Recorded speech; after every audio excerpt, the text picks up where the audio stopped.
this just give this a minute as people come in. In the meantime, if you like to select your language from the translation icon, which is at the bottom, towards the bottom of the screen, 3 points in, and then you'll be able to hear in your native tongue, or your preferred tongue at any rate. And we are recording this session, and it's so that we can actually share it afterwards. So we're in public space here in this meeting. Okay, so we're also expecting a lot of people. We've already got a lot of people to come to this session, which means that most of the participation will unfortunately have to be via the chat. Ideally, we'd really like to hear your voices, but this is very much an exploratory session. We're testing out some ideas, and hopefully we will act on what the feedback we get from this session to plan a series of events, because it's clear that the level of interest in this area is very high. There are reasons to believe that measuring what matters is a really key area for civil society, and we're really it's wonderful today because we've brought together academics together with practitioners. Often people say, and I think it's partly true, that academics and practitioners live in different worlds. They have different incentives and they work in different kinds of ways. And that's something that really struck us as really important. Can we harness the energies of both of those sectors so that we can enhance the work of each other, but also, more importantly, the work of the entire field, because essentially the work of civil society and philanthropy is a practical one. And having an academic lens on this is really important. We've sent out a paper for this session, and the academic, that forms a kind of the basis of what we want to do. And we're going to run through, and there will be presentations both from the academic community and also some practitioners during this session. We're really hoping to see what the potential for this is. So we'll learn from this, and at the end of the session we will be asking you some questions, and please use the chat very actively, because that's if we will actually study what you say in the chat to work out. But I'm going to turn first to Jenny Hodgson, the Director of the Global Fund for Community Foundations, just to explain why we're doing this. Jenny. Thank you, Barry, and welcome everyone. Great to see such numbers and such interest in this question of measurement, learning, evaluation, all these wonderful acronyms that we've developed in our field. This event is part of a next step on a journey that we've been having at the Global Fund for Community Foundations for a few years now around what matters when it comes to measurement. How do we ensure that measurement and learning are in service of the people that our efforts are meant to support, not just the funders that may pay for them in some instances? So how do we really ensure that this is really an agenda around learning and reflection? And it really came out of the work that we have done in the field of community philanthropy over the last decade plus, which was really to understand that many of our partners who were doing grassroots work around the world were keeping all kinds of data that was of interest only to them, but it was of essential interest to them in terms of how it informed the ways that they worked. But to the larger system, perhaps the funding system that was supporting them, there was less interest in the kind of data that partners were collecting. And so this idea that we weren't really surfacing the most important parts of what was being learned about processes of social change. We were somehow missing the most important elements, and how could we begin to surface them? So this event today is one of a number of events that are part of what we're calling the Road to Bogotá and the Shift the Power Summit, which is happening in December, which really presents a challenge to say, how do we do development differently in multiple ways in terms of narrative, practice, who decides on how resources are allocated, what's the story that upholds this work together, what kinds of practices are emerging that are more centered towards communities.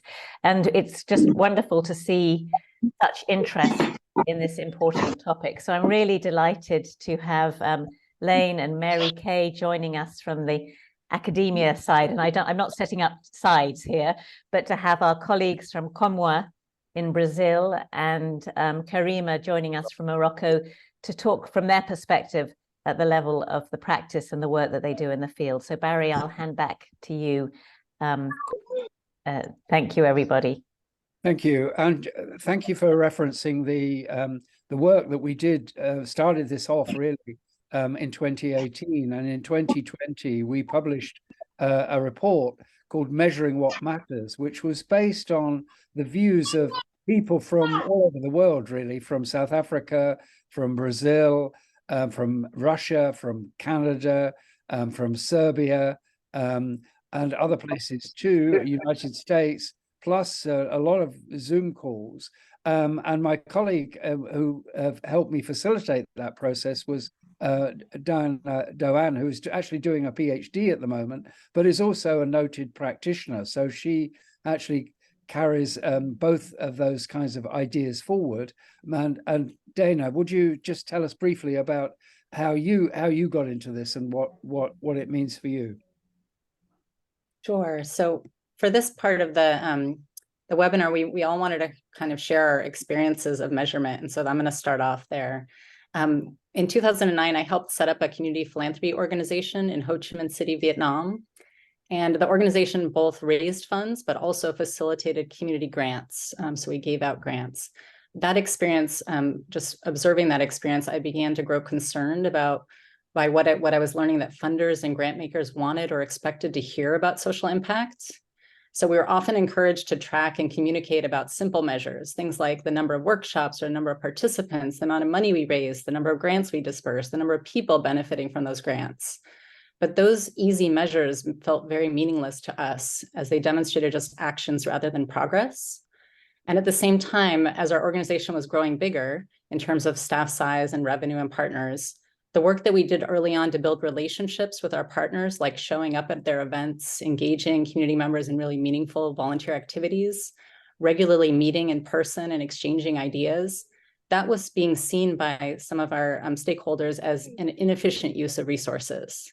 So among those concerns and others, I started to seek out guidance. And as Gary was mentioning, I came in contact with these meetings and these conversations with like-minded individuals coming from different parts of the world. We were meeting online and offline, talking about different approaches to measuring what truly matters. And in those meetings, I felt the community moving towards something really important. And that's why I volunteered to work with Barry on synthesizing those conversations. And that report was published in 2020, the Measuring What Matters report. After that report was published, the Measuring What Matters community did not have another meeting, but many of its members continued in that work. Organizations like the Comwa Network in Brazil, whom we'll hear from today on this call, the United Action Fund Asia and Pacific, the Indonesia Foundation for Humanity. At the same time, I went back to school to explore some of the theories and ideas that came up in those conversations. And it was at Indiana University that I met Dr. Lane Benjamin, who introduced me to the work of Dr. Alnor Ibrahim, who's at Tufts, and Dr. Mary Kay Gugerty at the University of Washington. Reading their research and their publications, I started to feel like they were talking about the concerns and experiences I had with measurement. And after I read the latest co-authored article on a research agenda for social impacts, I just felt it was important to connect them, the three of them, to my peers, my colleagues, my mentors. Many of you are on this call today who are working to try and measure what matters around the world. And so through that, I would like to introduce, unfortunately, Alnor could not be here today for a personal matter, but I'd love to introduce Dr. Lane Benjamin to also share her experiences with measurement. Yeah, thank you so much, Dana. It's a real pleasure to be here and to be in conversation with you all. I also wanted to share a little bit about what brought me to this place of wanting to better understand evaluation and how it was impacting the work on the ground for many grassroots and community-based groups.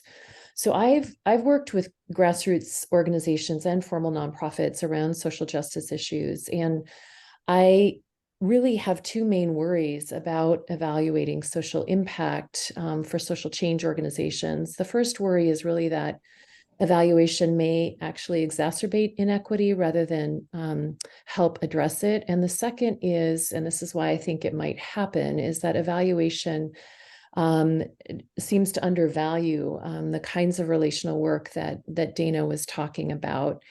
And my concern really grew out of my experience when I worked for a federal program that in the US that supported grassroots community-based organizations. And it was in the mid-90s that I worked there, and there was a real emphasis on measurable outcomes. And so we had performance contracts with these organizations and asked them to report on their outputs and outcomes.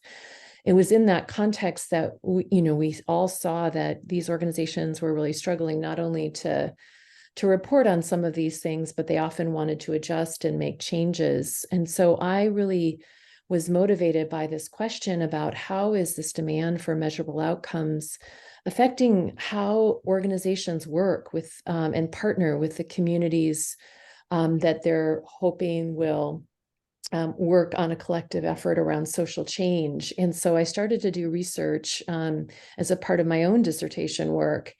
And what I found in the context of that work was that when there's a lot of pressure for measurable outcomes only, there was a tendency for organizations to treat relationships with communities as kind of a means to an end to meet certain targets. And what happened, of course, not surprisingly, is that those relationships ended up falling apart. In another setting where I was looking at another set of organizations that were supported by a different funder, the organizations were grassroots organizing groups, and the funder was very open, and the groups pushed back on the kind of typical logic model that many organizations are asked to use. And they made the case that, if they only cared about meeting certain targets, they couldn't build kind of community-led movements because those required taking time to build strong relationships to support emerging leaders and to develop a collective agenda that identified long-term goals. And so I didn't have a language for it at the time, but as I continued to do research on this issue and looked at the kind of standard social impact models, what I realized is they were really undervaluing relationships and their effects with consequences for inequality. So I just want to say again how excited I am to be with you all. And I'm going to turn it over to my wonderful colleague, Mary Kay, to talk about what brought her to this work. Thanks so much, Lane, and thank you everyone again for being here. The level of interest in this topic is so energizing and exciting for those of us who care about this and feel like there may be a better path forward than the one that we have been on. So thank you for joining us today and for giving us opportunity, as Lane said, to be in dialogue with you. I think my path to this moment came from an initial part of my research career and my career in general, working locally in rural communities in Kenya and in sub-Saharan Africa, working to understand the impact of donor, NGO, outside funding on local community development organizations. And then that combined with sort of academic training that really prized rigor and the causal attribution of impact left me with just sort of a persistent personal dilemma, I guess, about understanding the importance of theory and sort of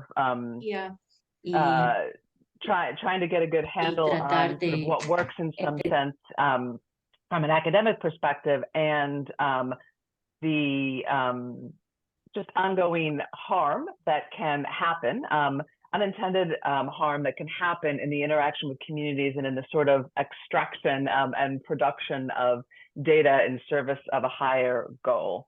And alongside that, I think over the years, been in conversation with many folks working in M&E units inside NGOs and other organizations who are just really frustrated with the level of attention and just the use of that data within the organization, feeling like the attention in the organization is always turned elsewhere. And when there's a need for a moment of data, you know, it's their moment in the sun, but that really isn't integrated into the life of the organization, into the strategy of the organization. So a galvanizing moment for me in this process was doing a training with some colleagues at Innovations for Poverty Action, which is a large network of researchers that are very focused on doing impact evaluations and randomized control trials.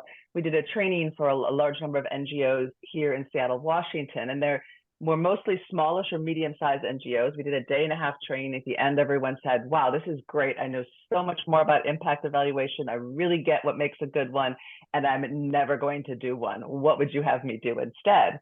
And everyone from IPA sort of stood there in a frozen moment because this is not what they did.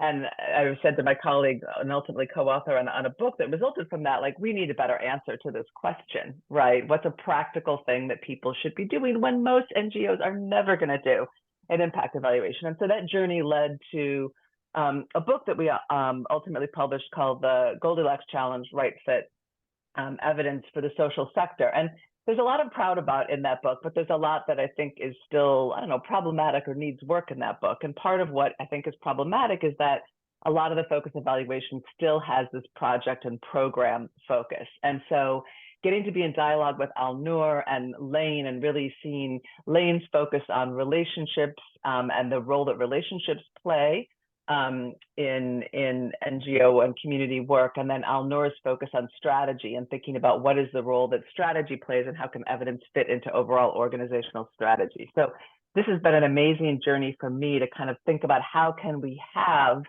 an approach to measuring what matters that actually supports organizations, but also supports communities. So that's kind of what brought me to this moment, why I am so excited to be in dialogue with all of you. And in this article, which is in classic academic fashion, I have to say is pretty dense, going back to what Lane and I both sort of felt like, wow, there's a lot in there.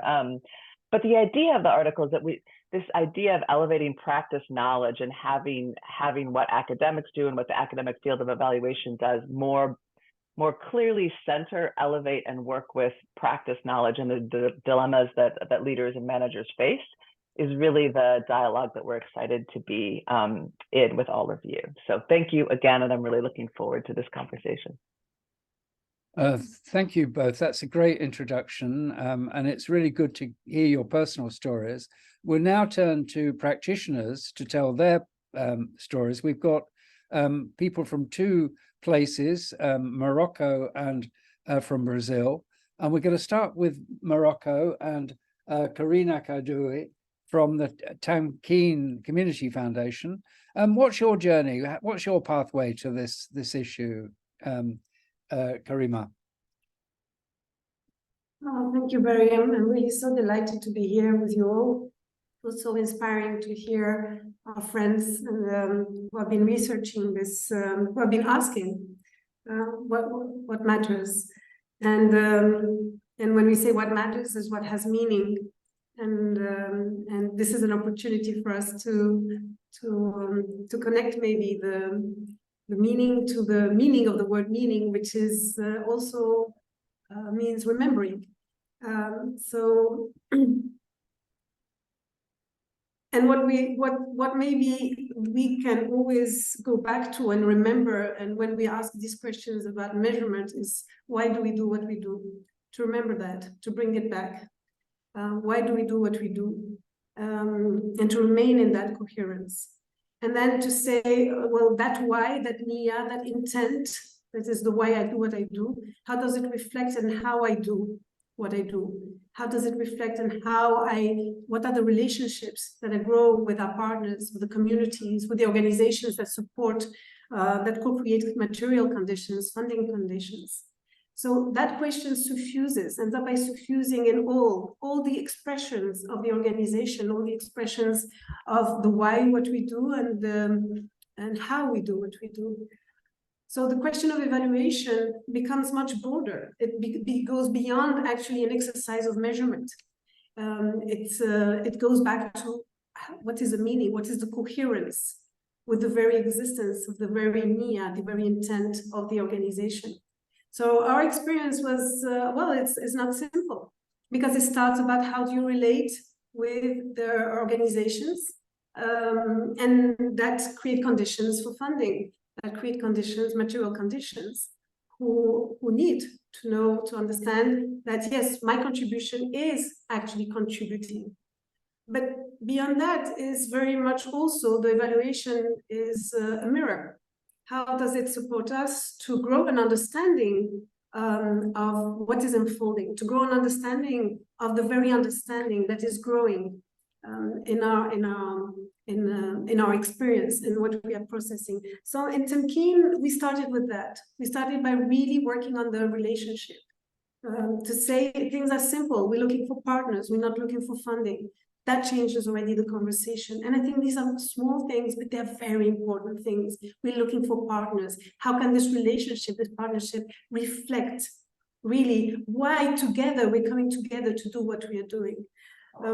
We were very lucky to find partners who would tell us from the beginning, well, okay, well, tell us who would you like to evaluate? That makes sense. That will actually support you to reflect in the mirror your own process. I know that not all organizations have this possibility or this opportunity. We were very mindful from the very beginning to write, to reflect the conditions that were co-created with our partners, and what we are seeing emerging, what we're seeing manifesting. We also, in that process of experiencing and reflecting, co-reflecting with our partners what was experienced, and a language started growing. The language of objectives started dissolving. The language of impact started dissolving. The language of indicators started dissolving. It's very much experiencing a process where we're co-creating conditions for organic emergent processes to grow from the communities, growing out of themselves, from themselves into themselves. And very much Temkin and this process being a mirror of that process. Knowing that ourselves, we are experiencing the same process. And this is very important because talking about evaluation takes us to the notion of agency. What kind of agency is there? We started the process talking about, yes, we leave the framework of project management, we leave the framework of engineering, but we will be much more into a garden, into the language of the garden. So we are like the gardeners, we co-create the conditions. And yes, the evaluation process that is needed, that our partners are asking, we will figure out a way that from the structure, the boxes that they create, we try to write in a way that we leave those boxes. And with that, our very partners start evolving their questions. What time evolved, and then we realized that actually gardens create their own conditions. We became more humble. We are the gardeners, and with the garden, we co-create conditions. What does that mean? So how do we measure? How that gardener and garden, what is important, what matters, what has meaning to look at? And to come to the realization, and this is why agency means something very different today for us, that we are the gardener and the garden. And what we need to understand is that and. That's so we experiencing today with our different partners, that experience of let's look for the language of that and, that what it means to be the gardener and the garden. So how does it manifest? Well, with our partner of the education system. It manifests in the education system saying this process, this Temkin process, how can we evaluate it? How can we evaluate an organic and emergent process without being in the way of the process? And that is an institution asking that, the education system asking that. That in itself, this very question, manifests transformation. How did we get there? Well, we got there from the very nature of the 10K process, which is a process of recognition, a process of appreciation. And when we come with that mirror of appreciation and recognition with all our partners, with different communities, with the education system, recognition and appreciation start to suffuse in the understanding of evaluation. So we need to measure certain indicators, but how can we take that to the recognition and appreciation? What we realized, and we had a partner, Lee Klein, with whom we've been working many years now, was the mirror to the mirror, allowing us to reflect this process with our partners in the mirror of social system science and complexity science. What we came to realize is that the very process that we are experiencing with our partners has become its own evaluation process, dissolving this duality, dissolving that we're going to do something and we're going to evaluate it, because it's a process that is rooted in and unfolds and flows in a recognition and an appreciation. That recognition and appreciation takes the forms of stories, take the forms of co-imagined future possibles, take the forms of poems, of drawings, and that expression is very much a system recognizing itself and appreciating itself, hence no longer needing to find the value, because it trusts that whatever the community does or the education does has a value, because we're coming together in co-reflection, growing a shared understanding, and that in itself, that very process has a value and is transformative. And this is what we call a metamorphic transformation, a transformation that emanates from the immanent potential of the system, from the immanent potential of the community. So today we are still living the answers of what matters to be measured. But beyond that, it's all sitting that let's start with recognizing and appreciating and learning how to recognize and appreciate together. Then evaluation will take a whole new meaning. Thank you very much, Karima. That's very inspiring and shows the importance of the taking into account the processes of creative emergence. And listening to you very carefully, you've actually redefined how we think about subject and object and separation of those two, and how that can be simply an illusion. We are, according to the physicist David Bohm, in an eternal flow, and you're using that flow to actually do a self-evaluation using the flow itself, which is takes you into a different kind of ontology, really. And that's very powerful and very important, because the classic evaluation systems, the logic models, are derived from a system of logical positivism, which we can actually think, we can actually measure something outside of ourselves. A friend of mine who wrote a wonderful book called Garden Mind said, the big problem with the evaluation industry is that it forgets that the world is a garden. I love your analogy. And what we do is we keep pulling up the plants. Oh, pull up the plants. Is it growing? Oh, yes, it's growing very well. So let's put it back. And then maybe it won't grow so well. Thank you so much. From Morocco to Brazil, and we have from Goma, two people. We'll start with Graciela Hopstein and move on to Jonathan Azevedo. Over to you. I think you're going to be talking in Portuguese, aren't you, Graciela? So. Yes, thank you, Mary. Vou falar em português, então, if you can switch for the language translation, it will be fine. Então, muito obrigada pelo convite para estar aqui e também por ter incluído esta atividade num programa do mês da filantropia que transforma, que estamos organizando ao longo do mês de setembro, né, que reúne um conjunto de atividades e discussões em torno da transformação, do tema da transformação em filantropia, né?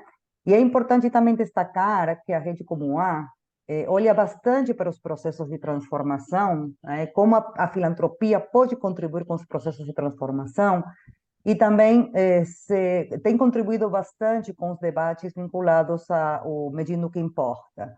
Nós participamos da construção do relatório e também fizemos um webinar em 2021, também coordenado pelo Barry, sobre o tema. Então, a gente tem um compromisso bastante importante com esse tema, né, com essa abordagem, digamos. Então, transformação e medir o que importa são assuntos muito familiares para nós. Eu vou falar um pouquinho da minha trajetória, muito rapidamente. Eu tenho uma trajetória acadêmica e tenho uma trajetória também no setor da sociedade civil e da filantropia. E falando minhas experiências de avaliação e algumas reflexões que podem servir aqui para esta discussão, né? Então, eu vou começar falando que eu comecei nessa caminhada, né, nesses processos de avaliação, a partir da avaliação de duas grandes políticas públicas no Brasil, uma no âmbito do Ministério do Trabalho e a outra no âmbito do Ministério da Cultura. Foram grandes avaliações muito importantes, que foram desenvolvidas, ambas as duas, em laboratórios universitários, uma ligada à Universidade Federal do Rio de Janeiro e a outra à Universidade do Estado do Rio de Janeiro. Eu participava, nesse momento, das equipes executivas das pesquisas, né? Embora essas pesquisas foram bastante tradicionais na sua abordagem, porque realmente o que buscavam era avaliar a eficiência, a eficácia e a efetividade social, né, das políticas, e o alcance, né, das políticas, ou seja, qual foi os impactos e que públicos foram realmente atingidos por essas políticas, houve também um aprendizado muito importante com relação a essas experiências, porque para além de serem pesquisas muito complexas, com abordagens quantitativas, qualitativas, houve uma coisa muito interessante que eu acho que também pode servir para os nossos processos de avaliação na sociedade civil e no campo da filantropia, que é considerar a avaliação não como uma etapa final, mas como parte integrante de um programa. Ou seja, a avaliação não é o final, né, do processo, ela tem que estar embutida na própria execução de programas, na própria execução, digamos, das ações institucionais. Então, acho que essas experiências foram muito importantes, inclusive, porque eu acho que no Brasil houve, no início dos 2000, uma cultura muito importante de avaliação, né? Então, a avaliação foi instalada como uma cultura importante para pensar as políticas públicas, e eu acho que isso também desencadeou, né, e teve impactos também para a sociedade civil, né? Pensar a avaliação como parte do processo, porque isso permite não apenas avaliar resultados, mas também avaliar processos. Eu também tive uma experiência importante na avaliação de organizações da sociedade civil, e especialmente organizações de filantropia, né, com fundos, principalmente fundos independentes, tanto no Brasil como na América Latina. E o que foi interessante, por incrível que pareça, que essas avaliações não foram solicitadas por financiadores, foram solicitadas pelas próprias equipes dos fundos, porque queriam, de alguma forma, saber se estavam no caminho certo. Foram avaliações, a maioria delas institucionais, e o que foi muito interessante dessas avaliações foi justamente a questão de colocar o eixo na transformação, ou seja, como a avaliação pode olhar para processos de transformação e mapear processos de transformação em diversos níveis, né? Ou seja, em níveis coletivos, em níveis institucionais, em níveis individuais, né?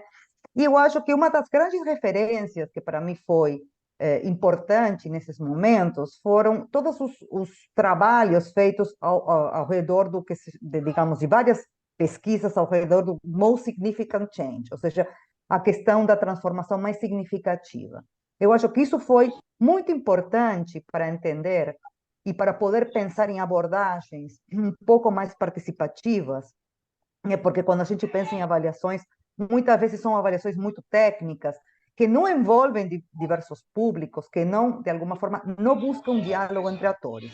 Então, essas avaliações tiveram essa característica de olhar para processos de transformação e também poder ouvir diversas vozes, né, criando um diálogo entre diversos atores. E outra das questões que foi muito interessante e muito importante nesses processos de avaliação é a questão de linkar, né, ou de alguma forma associar a avaliação à comunicação. Ou seja, os resultados da avaliação servirem para comunicar, né? Ou seja, para comunicar não apenas financiadores, mas comunicar, né, aos públicos gerais sobre os resultados e os percursos dos projetos e os programas avaliados. Então, a questão da transformação, envolvimento de atores e comunicação foram eixos muito importantes nesta trajetória, né? Obviamente que no meio do caminho eu também tive outras experiências não muito interessantes, né, que também servem aqui para alguma reflexão. Eu fiz uma grande avaliação, também encomendada pelo Banco Interamericano de Desenvolvimento, né, que foi uma avaliação absolutamente burocrática, muito rígida, com formulários e formulários, onde realmente se perdeu completamente a riqueza dos dados coletados, porque, na verdade, acabou sendo uma avaliação absolutamente tecnocrática, mas eu acho que serve justamente para contrapor, né, as outras avaliações, as outras, digamos, experiências que eu tive ao longo da minha trajetória, né? Então, eu queria resgatar esses aprendizados, ou seja, sintetizando, a avaliação como parte do processo, não como um final, né? Não apenas avaliar resultados, mas avaliar processos que permitam corrigir rumos, a avaliação pensada justamente com foco na transformação e envolvendo os diversos atores, mesmo que a gente tenha abordagens quantitativas e qualitativas, e também a questão de abordar questões vinculadas à transformação, né? E em função, digamos, destas questões, obviamente, a gente adequar, né, as metodologias e abordagens a estes objetivos. Então, era esta a questão que eu queria trazer para vocês, porque, na verdade, para a rede como a e para seus membros, né, é muito importante trazer justamente abordagens que possam servir, né, e reflexões que possam servir para construir avaliações com foco na transformação, né? Nós, de fato, estamos falando da filantropia que transforma. Essa é a nosso grande foco, né? Pensar em processos de transformação e como a avaliação pode servir para mapear essas transformações e comunicar essas transformações, que é outro grande desafio. Então, agradecer esta oportunidade e eu fico por aqui.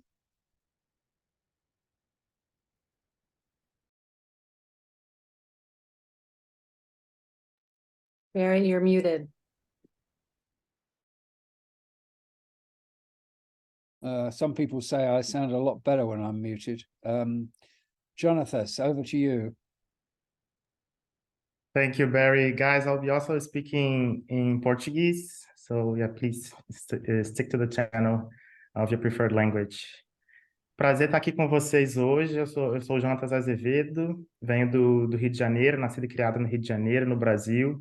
E estou hoje como assessor de programas na Rede Como A. Então, vim compartilhar nessa primeira parte um pouquinho de vocês também a minha experiência, a minha trajetória em monitoramento, avaliação de projetos. E para a segunda parte, reservei falar um pouquinho também de algumas reflexões que a gente tem tido internamente aqui na Rede Como A. Então, eu venho de um background de relações internacionais na Universidade Federal Fluminense, em Niterói, e acho que um primeiro ponto que eu destaco aqui é justamente na minha formação, né?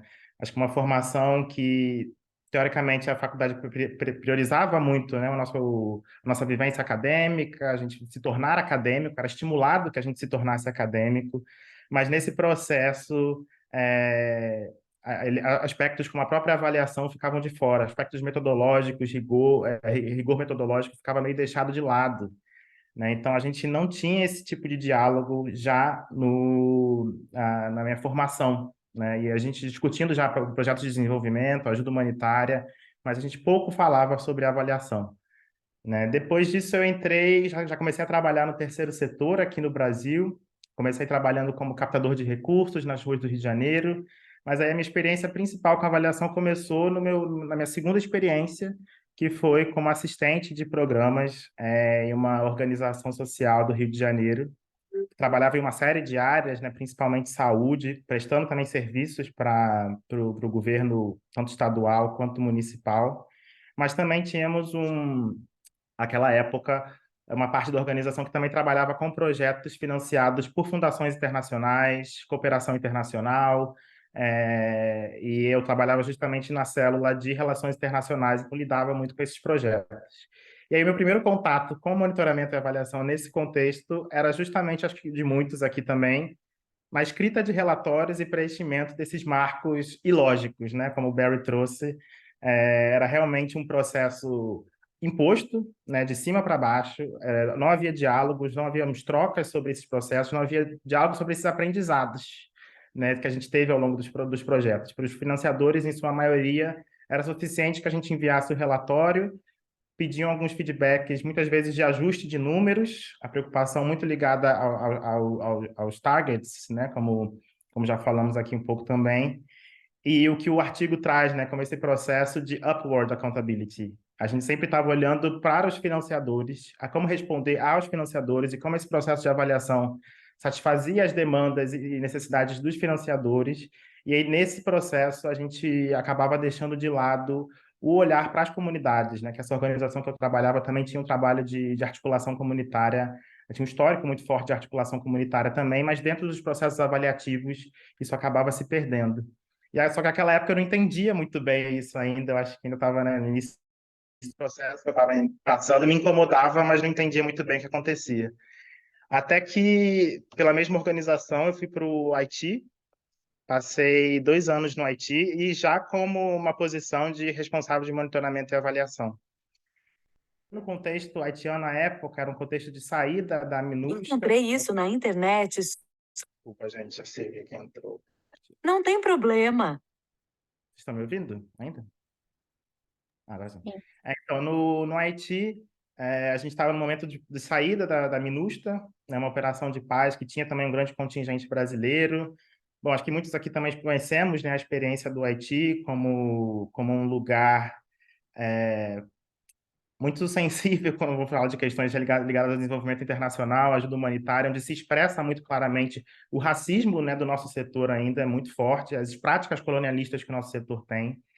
E pude presenciar isso também na prática, né? Além de ver só nos relatórios, documentários, enfim, acho que eu pude ver isso em primeira mão.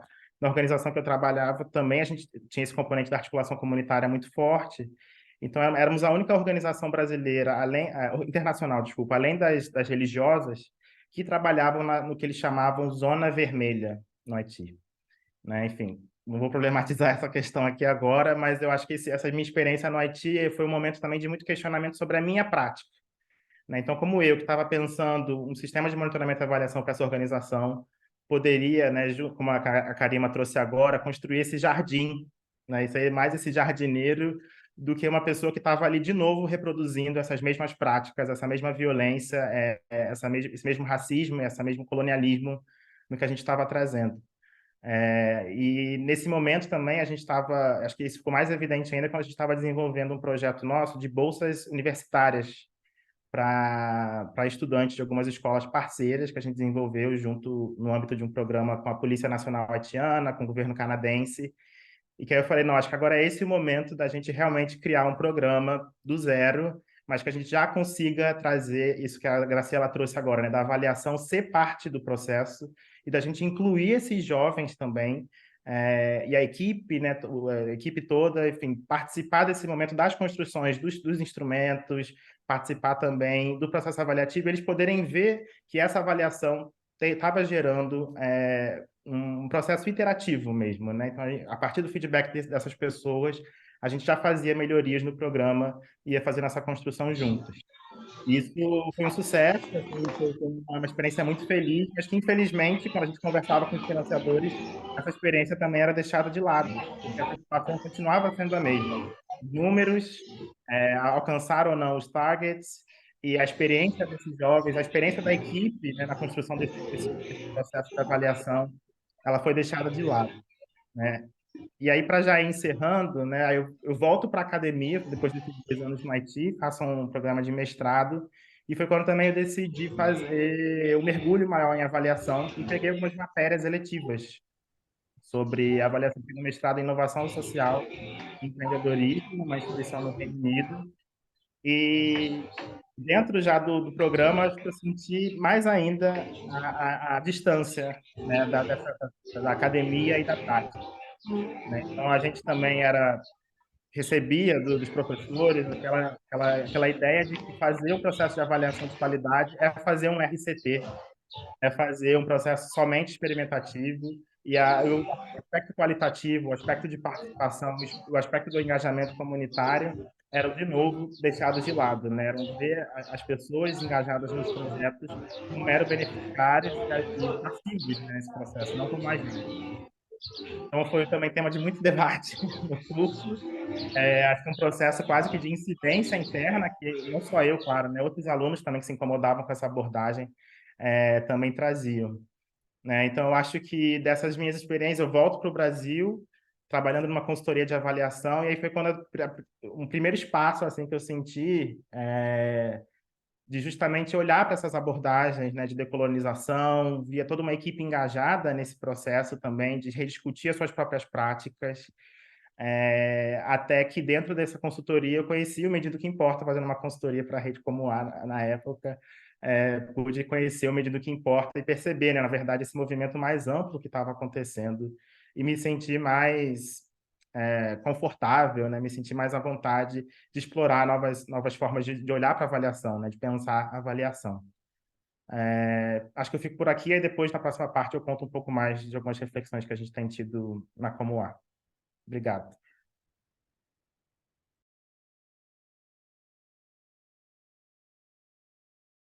Barry, you're on mute. Muted again, Barry. Okay, sorry about that.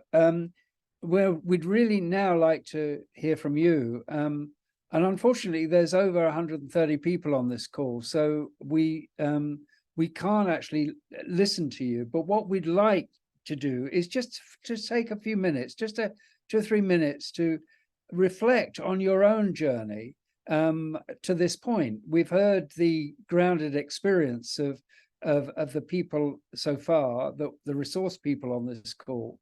But if we're going to frame a program that develops perhaps the relationship between academic and practical approaches, we'd really like to learn a bit more about you and find out what are your preoccupations. So just if you could just, it doesn't matter what language you type in, we'll translate that. Just put down tell us a bit about your journey. How have you got here today? What are the things that are driving you? And perhaps so that we can understand, put your name on it, of course. That'll come up anyway, I guess. But just so that we can understand a bit about you. So we'll just take a little break. And then after that, what we'll do is we'll go to the paper that was sent. It's called Non-Profit Organization and the Evaluation of Social Impact, a research program to advance theory and practice. And we'll have two of the authors, Lane and Mary Kay, just outlining their thoughts on that. And then we'll have Karima and Jonathan actually responding to that. And then we'll ask you some further questions so we can frame what we do from here. But please just take a few minutes and write in the chat your grounded story. How did you get here?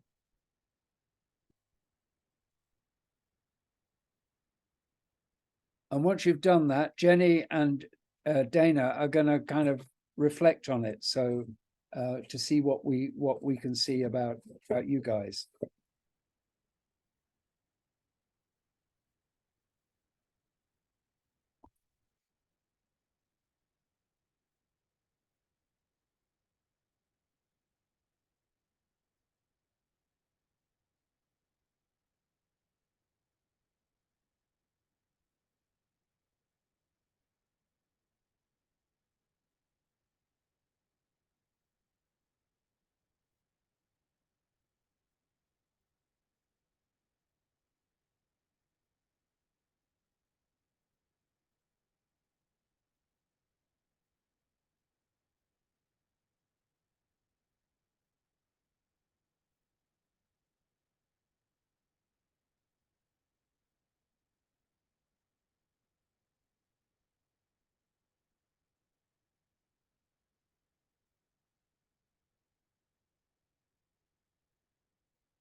Oh, great. Stuff is coming in now. This is really good.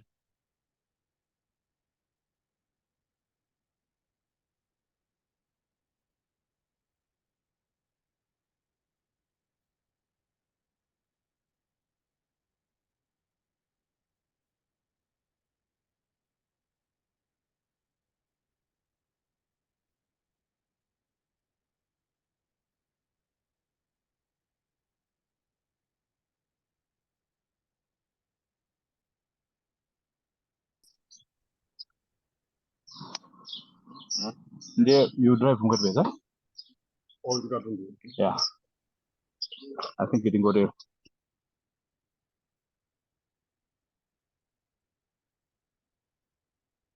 This is great. I'm reading this, some really good stuff here.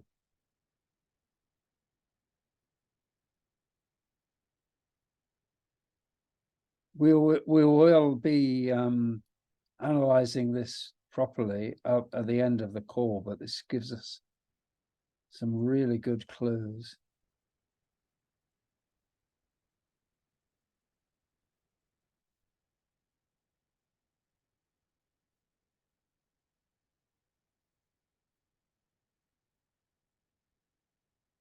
Any observations, Dana or Jenny, so far? I see a lot of comments about kind of who is being centered, whose ideas, who's involved, kind of the influences on measurement, and you know, people sharing that from a variety of different perspectives. Mm-hmm.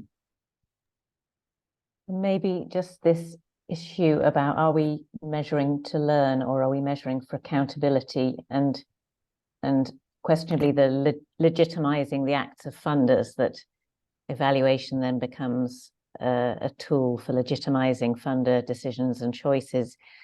And the other thing I think is interesting, I need to read these in more detail, but the sense that people have had their aha moments, or they've made shifts. They were one place and now they're somewhere else.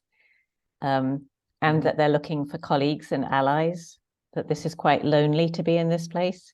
But it would be great. We will read them and digest in much more detail, because this is incredibly rich stuff. This is fabulous. So yeah. Please keep sharing. Yes, keep going. This is really what we want. And, you know, I mean, the point that Jenny made about the lonely staff is that I think one of the things that both Dana and I felt about the peer learning approach we took to measuring what matters was that the interactions between people were extremely rich. And the other thing which really came across was that people are much better at measurement than they think they are.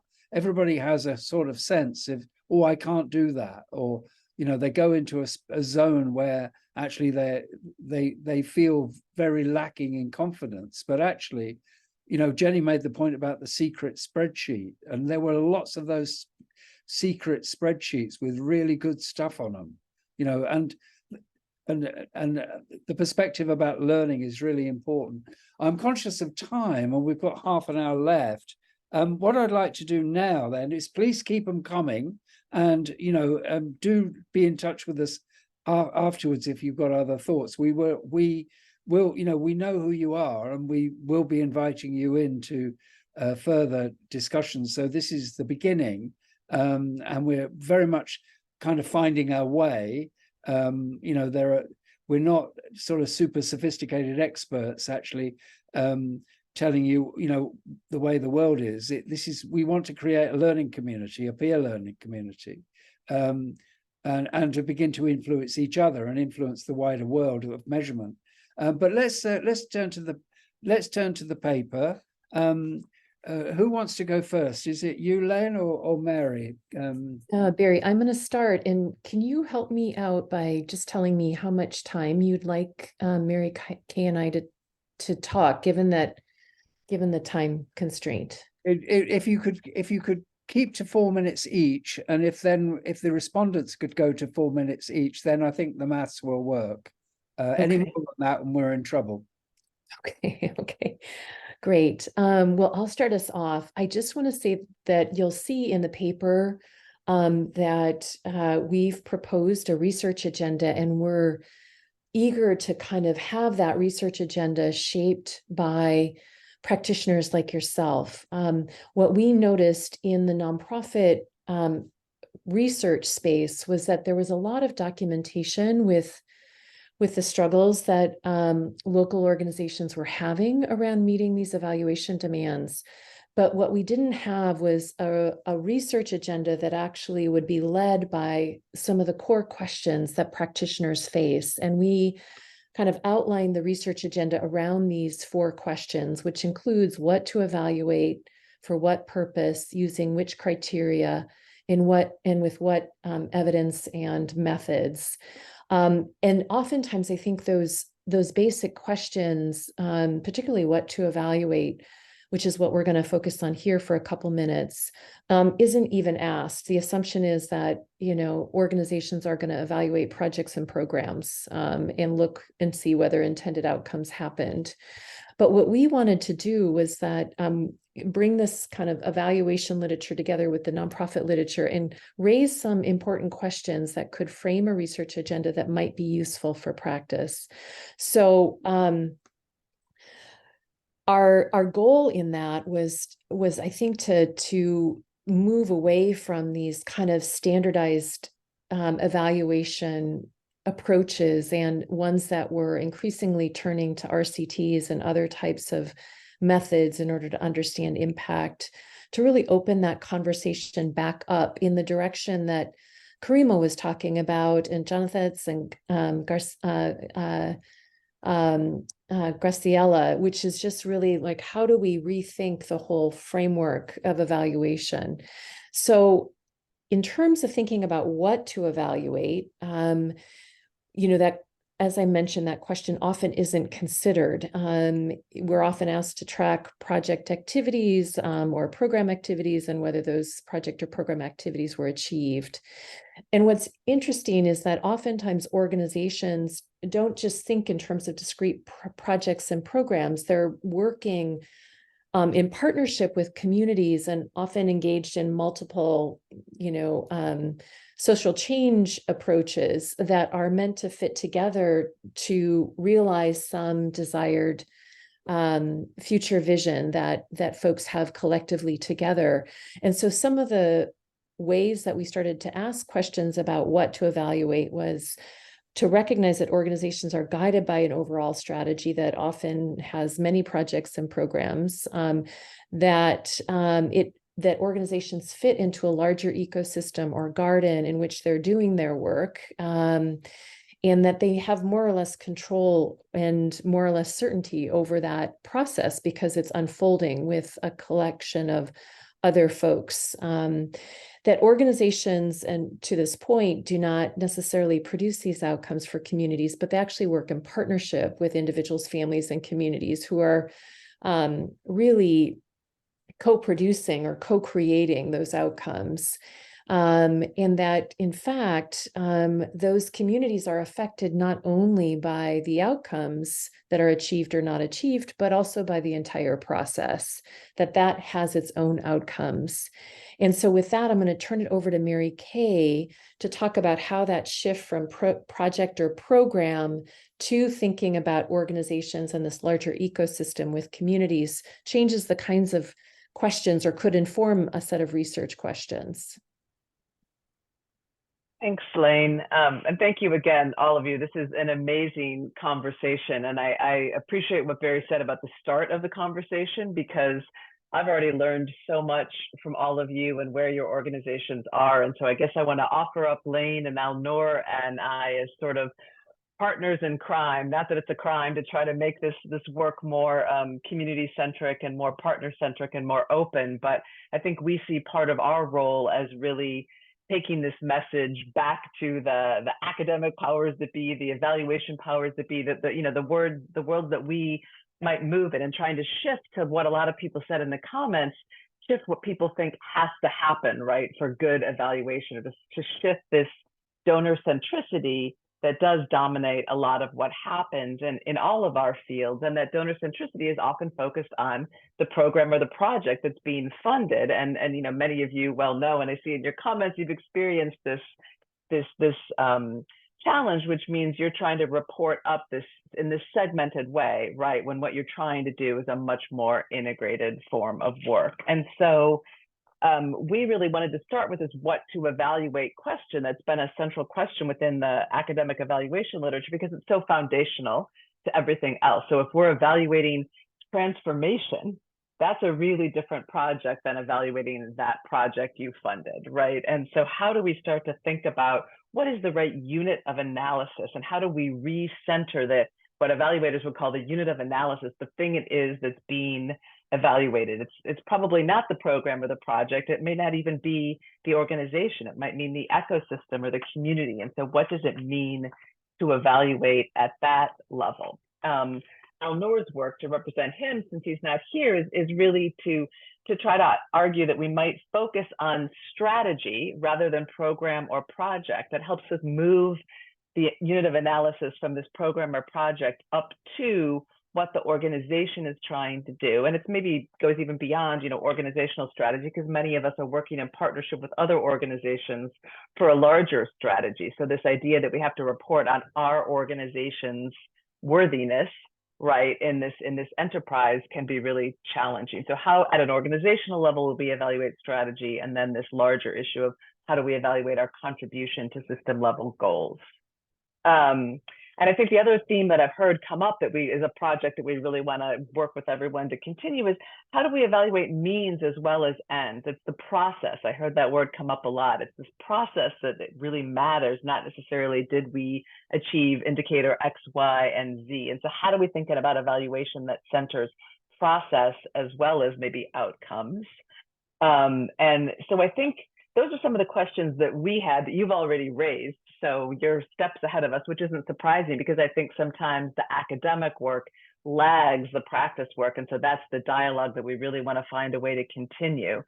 So at this point for us, the agenda on our end is to build a more practice set of answers that can shift in the worlds that we tend to move in, or the people that we would talk to, shifts evaluation closer to exactly the concerns that have been articulated here. And so we would love to hear from you about whether these seem like whether the questions that we pose in the article seem to you like the foundational questions that you are wrestling with, or whether you would articulate some other questions that that we could all collectively take forward in this agenda. So thank you.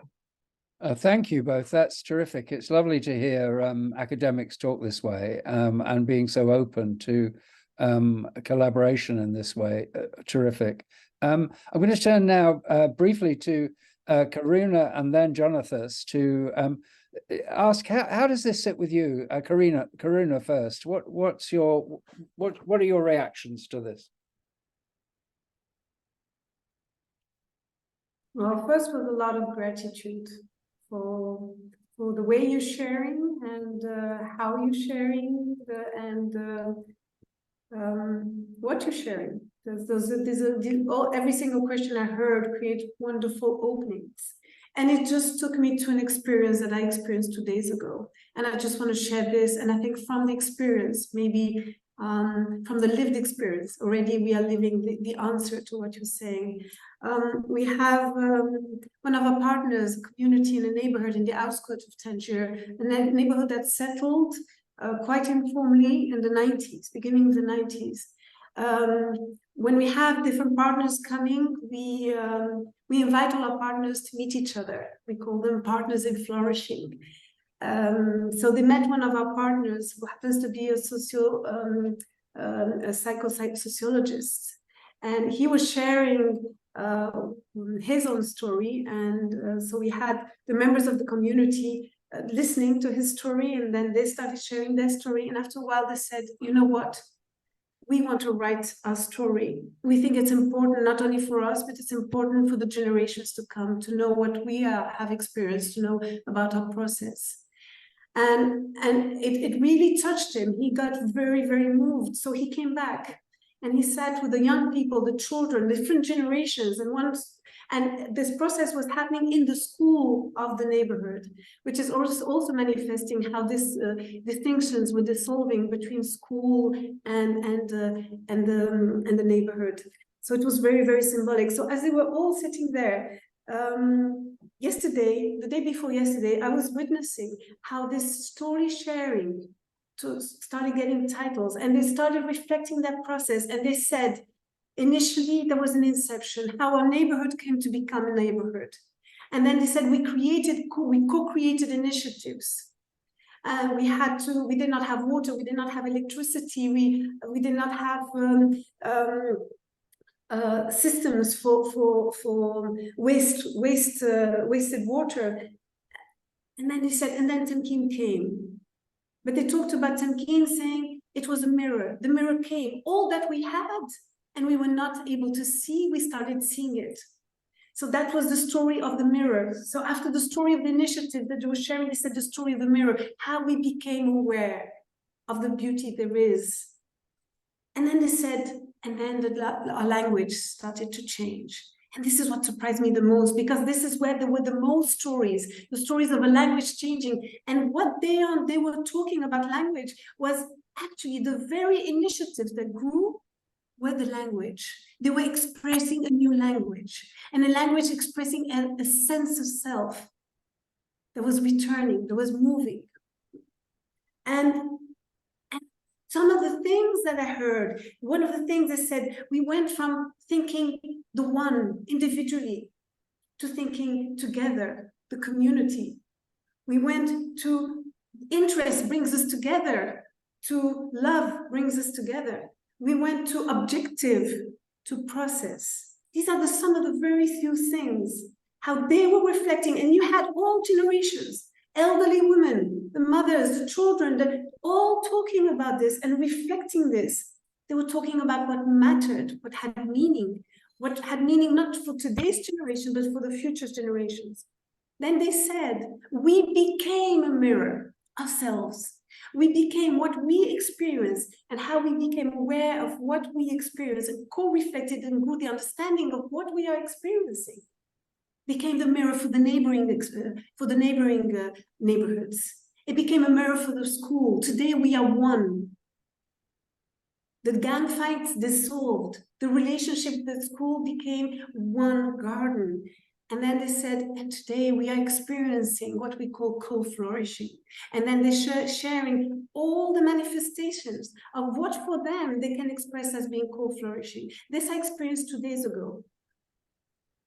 And I think just that very experience, here community coming together, reflecting its process, finding, growing the language, realizing the language has changed. And writing that story in their own words. Not only they're writing the story and creating a collective memory, but beyond that, they're learning to write their own story. And they can facilitate for other communities to recognize themselves, to recognize their own process. And this is, we have a researcher and the community in this process where we all growing together in understanding of what does it mean to trust our humanity? What does it mean when we're talking about interest brought us together, now it's love? Thank you. Thank you, Karima. Karima, sorry. Jonathas, how's this sitting with you? Thank you, Barry. Oh, I'll switch português aqui. Então, acho que para refletir um pouco sobre esses pontos, eu vou trazer um pouco da experiência de algumas reflexões que a gente tem tido no âmbito da Comoá. E aí eu queria trazer primeiro alguns achados, né, de um survey que a gente realizou em 2021, no meio desse processo que a Graciela mencionou, né, da nossa contribuição também a esse debate do Medindo que Importa. A gente realizou um survey com membros da rede à época, e sobre monitoramento e avaliação, suas práticas, enfim, desafios que estavam passando, aprendizados. E o que a gente observou é que todas as organizações elas já estão envolvidas em processos avaliativos, né? Elas realizam a avaliação é parte da sua prática, em sua maioria essa avaliação interna também. E quando a gente pergunta por que faziam as avaliações, né, era destacado principalmente a aprendizagem, o aspecto da aprendizagem da avaliação. e no sentido não só de melhorar as práticas de grant-making que essas organizações realizam, e aí grant-making a gente está falando aqui em grant-making para a justiça social, um grant-making que é para organizações da sociedade civil e que tem o objetivo de fortalecer esses grupos, principalmente a luta desses grupos, né, por acesso a direitos de grupos marginalizados, mas também fortalecer a nossa democracia aqui no país, né? Então, além de melhorar as práticas desse tipo de grant-making, essas organizações também usavam a avaliação como um processo de produção de conhecimento também. E uma produção de conhecimento que tem um objetivo político, de incidência sobre o campo, de mostrar para o campo da filantropia, né, de que há outras formas de se fazer filantropia. Né? Então, a gente também lançou recentemente um mapeamento dessas organizações doadoras independentes, aí não só membros da rede, mas também outras organizações que a gente mapeou no país, e mais de 80% delas estão ativamente envolvidas em processos de produção de conhecimento. Né? E isso caminha muito com o que a gente está conversando aqui sobre a avaliação. Né? E aí o que a gente vê, a gente conclui um pouco disso, né, justamente como para a rede, para os membros da rede, a avaliação ela tem um papel político acima de tudo. Né, em que a gente está falando aqui de populações historicamente marginalizadas que precisam estar no centro desses processos de avaliação também. Né? Então, é isso que a gente observa na prática dos membros da rede, e a gente vê isso também um pouco no artigo, né, quando a gente traz a discussão, o artigo traz essas discussões da equidade, das relações de poder. Então, para os membros da Comoá, a avaliação ela é esse processo também político de valorização, de reconhecimento, de fortalecimento de grupos que são historicamente marginalizados, né, e que está aí, é parte de um processo de construir uma prática de grant-making que responda, né, de uma maneira muito mais efetiva, de uma maneira muito mais alinhada e que é construída junto com esses movimentos sociais, com essas organizações da sociedade civil. Né? E isso em si já é também um desafio, né? Porque quando a gente fala de avaliação, como também o artigo traz, né? A gente está falando aqui de modelos, de certas boas práticas que a gente vê de avaliação, de ferramentas, né? Que, na verdade, elas apagam a contribuição desses grupos, né? Que são historicamente marginalizados. Elas não olham para como esses grupos estão produzindo conhecimento também. A gente estou falando aqui de grupos, né? Comunidades tradicionais, comunidades indígenas, aqui no caso do Brasil, comunidades quilombolas. Então, a gente está falando também de um processo que essas organizações da rede passam, né, de co-construir novos instrumentos e novas formas de se trabalhar essa avaliação. E a gente internamente também, como equipe executiva da rede, a gente também tem discutido muito a nossa própria matriz de indicadores, né, o nosso processo de monitoramento e avaliação e esse nosso sistema. E aí também como trazer para essa matriz, né, e para esse sistema questões ligadas à equidade, mas também outros princípios que estão ligados à prática de filantropia comunitária e de justiça social, como a confiança, né? Então eu trago aqui um exemplo justamente quando acho que um indicador clássico, assim, quando vão perguntar sobre a rede, é justamente o crescimento da rede. Né? Então, quantos membros a rede tinha, quantos membros a rede tem agora, como é que está sendo esse crescimento? E para a gente, essa lógica do crescimento, ela já é problemática em si, né? Porque para a gente não é sobre crescer indefinidamente, e para a gente alcançar maior números não é o ponto aqui, né? Quando a gente fala de membros da rede crescendo e trazendo novos membros, a gente está falando aqui de um posicionamento político. Né? Para a gente, isso é um posicionamento político. A gente tem aqui, está reunindo um grupo de organizações comprometidas com o fortalecimento da sociedade civil.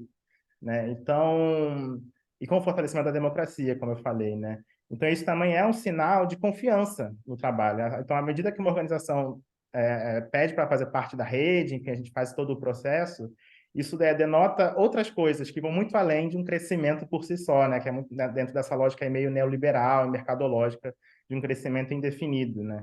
Então, eu acho que o que a gente tira um pouco também do artigo, acho que é justamente esse espaço para a gente pensar a avaliação como um processo político, e que ser um processo político não quer dizer que não tenha rigor, que não tenha metodologia, que não tenha conhecimento, né? Que isso também é uma crítica que a gente escuta muito. Se você está sendo político, se você não está sendo imparcial, neutro, a sua produção de conhecimento ela não é válida.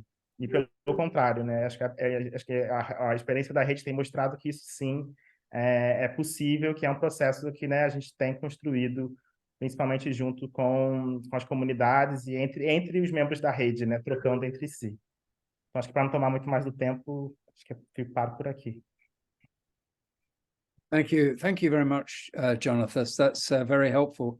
I mean, I think what we've shown is that there is really, I mean, I'm sitting here, this is my view, that when we think about academic and practitioner, we shouldn't be thinking of either or. We must think both and. That's the conclusion I draw. The perspectives, the multiple perspectives, are really required. And I mean, going to the question of the heart of the unit of analysis is really critical, because there are any number of units of analysis. You don't have to just think about the project or the organization. And the fact we are so wedded to those ideas is, I rather think, a limiting factor on the effectiveness of the field. It almost conditions our minds in ways that actually mean that we fail before we start. More of that later. But thank you, everyone, for these contributions. Now, again, over to you. Again, we're very frustrated by the limitations of how much we could participate. We will make up for that in the future. But we're going to do a quick poll, a quick couple of questions, survey questions, to get what you're, having listened to these wonderful contributors, what's your take on this? Where do you want to see us to put effort? And we will, again, I mean, I'm really knocked out by the quality and the quantity of the contributions in the chat. Please keep them running, because we do want to know, really the key behind this question is, how can we move this agenda forward? How we might actually form a new social contract between scholars and activists in this field. That's where we want to go here. And these close-ended questions actually will guide us to that, but they're not the whole answer. But we do want to get some kind of ranges. So can you post the polls? Here we go. So the first one is, how well does the proposed research agenda match? One, how well does the interests of activities and practitioners? Is there an exact fit? The research agenda matches perfectly with activist and practitioner interests. A close fit, many but not all aspects of the research agenda reflect activist practitioner interests. Third, somewhat fit, see overlap, but some important gaps in what matters to activists and practitioners, or not a good fit. So this is a 4-point ordinal scale for those of you who are statisticians. So is it an exact fit, a close fit, somewhat fit, or a not a good fit? Could you make your choices?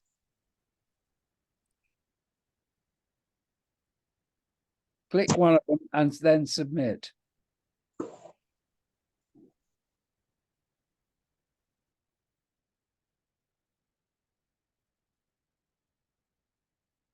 You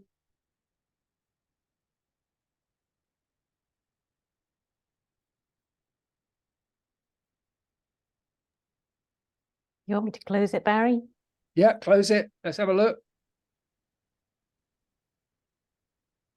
Exact fit. So the commonest response is a close fit. Many but not all aspects of the research agenda reflect activist practitioner interests.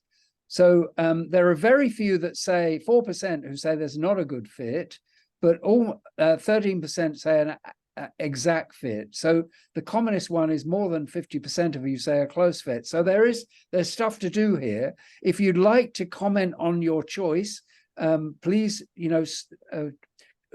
into the chat and we'll learn more about. But that does give us a sense that there is a powerful agenda. Could we have the next question then up, please?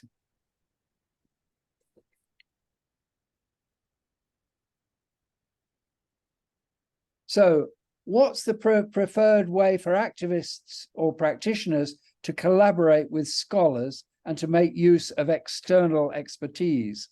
So this is very much an action, given that the critical unit of analysis is really about practice. What's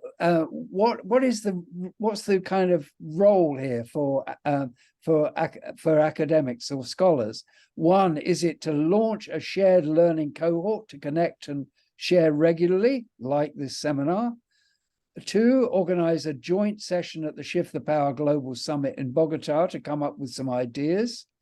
3, to partner with academics in my community to identify a shared research agenda, or other, please suggest in the chat. So again, you've got a single choice, and I realize you might want to tick all of those, but sorry, folks, the system doesn't allow it. We'll at least get the priorities. I know the weakness of the question, but where would you, this gives a sense of, you know, what your priorities are as a community.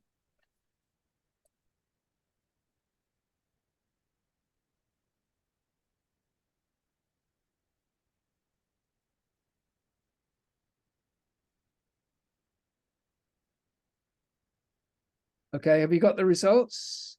So here we are, split, but 40% say a shared learning cohort, 27% say a joint session at the Shift the Power Summit, and a partner with, and 29% say partner with academics in my community. So there's support for all of those. And the you know, that suggests an agenda that covers those 3 items. Be very interested to again have any comments on either of those, any of those, and the other person, the other 4%, if you could actually write in the chat, that would be good. We're running out of time, but I'd really love to hear from you. An open-ended question: how can we move this agenda forward? Write some stuff. You know, it doesn't need to be perfect language. Any language that you want to write in, just how do you want to go forward? And we will analyze this material, and then we'll develop our responses in the light of that. We will go through all of the chat, which is extremely high quality. Thank you so much. I mean, really, you know, exemplary. And I think, you know, we've been a bit uncertain about how we would go about this. And I think we've, you know, the only downside is we haven't heard your lovely voices as a group, but you've more than made up for that in what you've written. And I just think that the content of what people have said, it really does. You know, I think if we could synthesize this, somebody asked, will this be shared? Yes, of course, it's a public discussion. And other people, we want to influence the wider field as well as build a cadre of people who are thinking and developing this, because there is a serious agenda here. And I think we have really got, I mean, my own take on this is we've got off to a really, really good start with clarifying some of the issues, the openness to thinking differently is the most creative thing I think we've come about. And I do think the question of the unit of analysis is the most serious one, because if we keep on evaluating projects, then we are not going to transform society. And if you want a reference for that, there's old work by Peter Maris and Martin Ryan called The Dilemmas of Social Reform, which was written at the height of the American War on Poverty, the Great Society Program, which showed the limitations of projects and the limitation of project evaluation.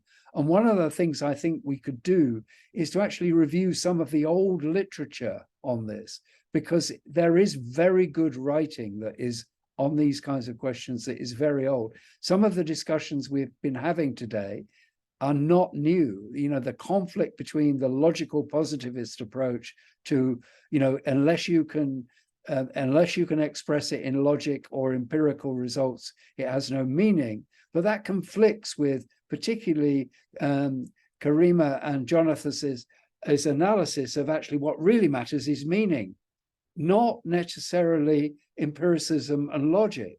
we are not going to get much further if we only use left brain techniques. That is the truth of it. And so I'm going to turn to Jenny finally to say, she hasn't prepared for this, but she's a good talker, so she'll manage. Jenny, any final words? Just want to say thank you so much to everyone for coming. Thank you to the speakers for really kind of stimulating. As we've all sat in so many Zoom calls over the last few years, and I have to say this is one of the best in the Zoom chats I've been part of for a long time. So and I think, in the Shift the Power movement, we talk about this idea of movement generosity, but the generosity of sharing and reflection, and that sense that we need to go to actually, we can weave something here. We have what we need, right? So how do we organize the next stage? So really, thank you so much to everyone for participating, and, let's keep this conversation moving forward. Thank you, everybody. And apologies for any hiccups with translation. We had a bit of a collision of events happening in the background there. So, but thank you all so much for joining us. And thank you in particular to Dana, who's put in a lot of the heavy. Yeah, exactly. Yeah, So, Dana, would you got us here? The last word, because you've really kind of driven this process and really brought us together in this way. So, you do some credit. Final thoughts from you?